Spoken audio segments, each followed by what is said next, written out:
Nick Hodge here with Daily Profit Cycle, sitting down with Morgan Lekstrom. He's the new president and CEO of HAMR Mining, which trades in Canada under the ticker HAMR and just got an OTC listing, which is very important.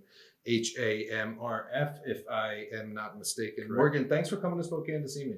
Thanks for having me, buddy. So it hasn't been so long. We got to catch up at the New Orleans conference just a little bit ago. And before that, we had dinner here in Spokane at a steakhouse when you were conducting a site tour back in the summer. That's when it was 100 degrees. I think we were under the heat dome, and now there's snow up at the Silver Strand mine. You were just showing me some videos. So thanks for coming again. No problem. It was, it's natural to come here. It's easy. That's exactly right. So your flagship is the Silver Strand mine, past producer in Idaho. You have two other assets, past producers in Nevada. Tell me what you're doing now at Silver Strand. Why are you in Coeur d'Alene? Well, I mean, we've been saying this to everybody. We're going to start drilling, and we did.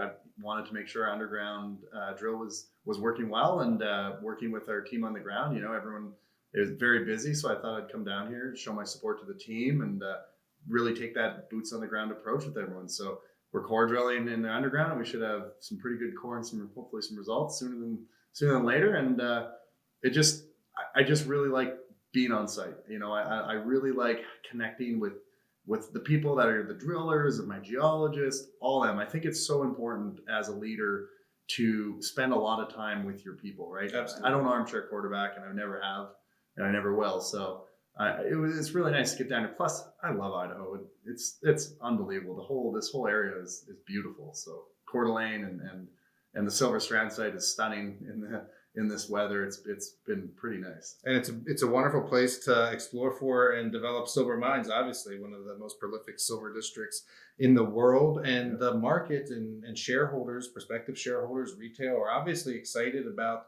the prospectivity of what's going on. You were releasing grab samples, thousands of grams per ton silver. And so we all know that the Silver Strand was only mined down to about 90 meters, and other deposits, mines in the same formation, the Revette formation, go down thousands of meters. So I guess congratulations on the share price so far with what's gone on. I mean, we were able to finance it at 25 cents, and the shares have been over $1, and we're still approaching catalyst. We haven't really gotten to the news flow yet. So well done. And if the silver market continues to break out as it has here in November, I think that there are many wins in your direction, I guess. Tell us about the catalysts that are upcoming, not just at Burnt Cabin, but a little bit about the other projects as well. Yeah, I think it's something that's really interesting to remember too. You mentioned a lot of these monster mines go down to 1,800 meters plus, and they do, and being only 90 meters, but having those high grade silver samples, but also gold, right? I mean, there's old drilling results that have 4 to 6 grams a ton gold. We have grab samples that have 9 grams plus a ton gold from the underground. So having that gold credit, we call it, on the mine, it only enhances the exposure to silver and gold for people as well. I mean, being their flagship mine. But the catalysts coming up are quite a few.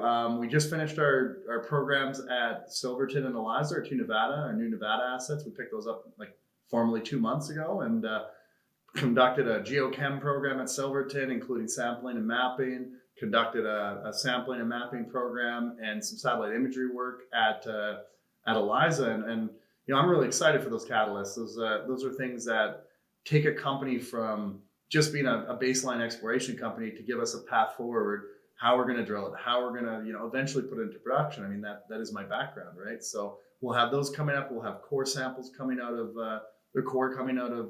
Silver Strand. So hopefully, December, January, depending on the assay labs. They like to take time. They're very busy. There's a lot going on in the industry, but I think thanks again for the congrats on the share price. We're really excited, and obviously it seems like the market's pretty excited for what we're doing too. And just keep on.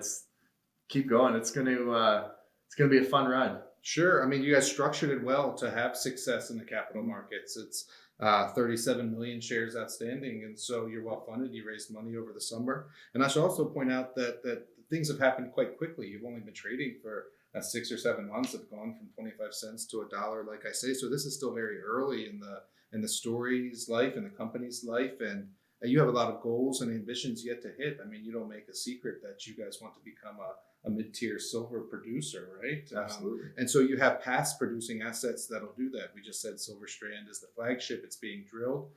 Talk to me about the other projects a little bit, since they are newer. Can you give us a little bit of background on Eliza and Silverton? Yeah, absolutely.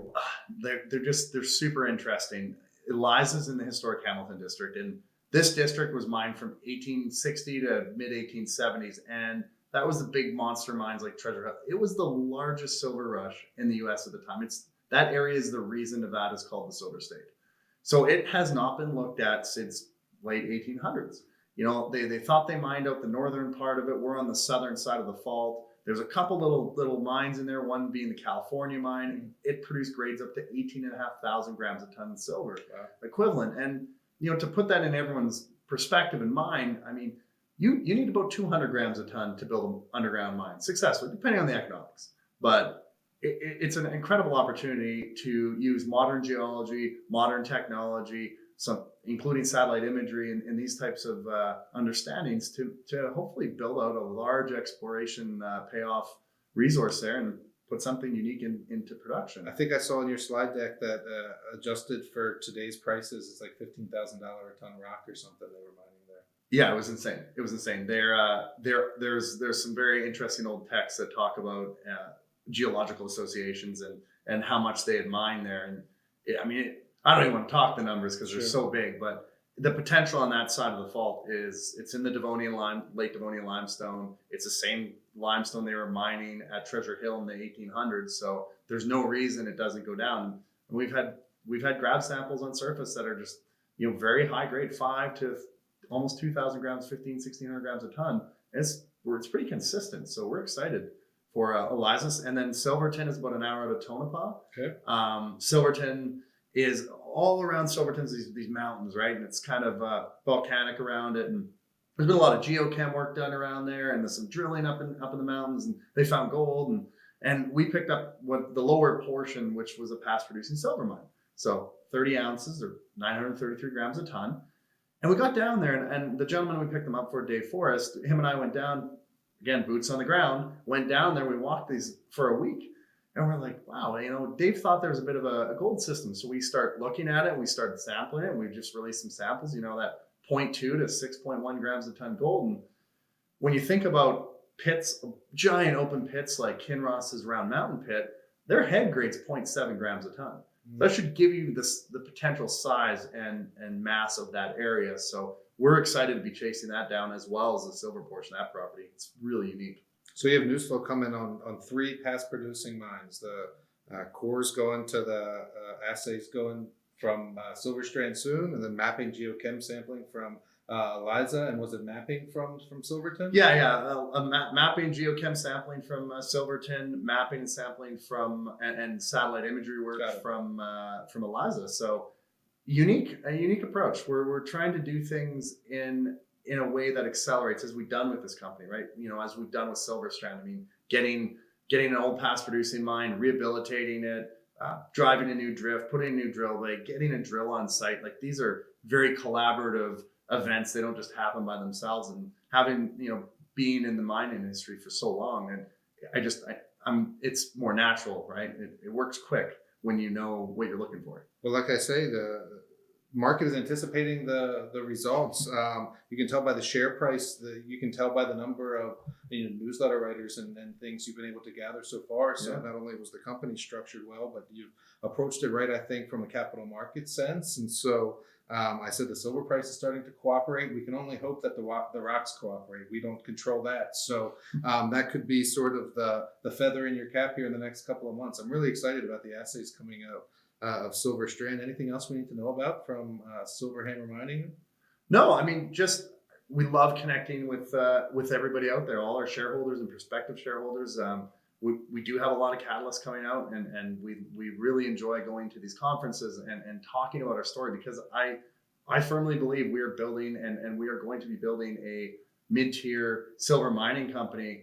And that doesn't just start with one asset. That starts with multiple assets in high potential districts like we have. Idaho and Nevada being the #1 mining jurisdiction in the world, Idaho #9, right? I mean, you're getting the hint. We're Western U.S. focused, all past producing mines. We have a three-pronged approach with our management team. Like, we just added Ron Burke to the board. Ron is an exploration expert, and he used to work for Silver Standard, right? And he was their chief geologist before he was the VP of exploration. So the type of team we're putting together with the top quality assets that we're putting together, you bet your butt we're going to be building a mining company. Well, I'm happy to be a shareholder. I know my subscribers are happy. People that got in at that 25-cent level. I look forward to continuing to be a shareholder, helping to tell the story, and make sure you hit me up the next time you're back in Coeur d'Alene. Always do. Thanks, Morgan. Thanks.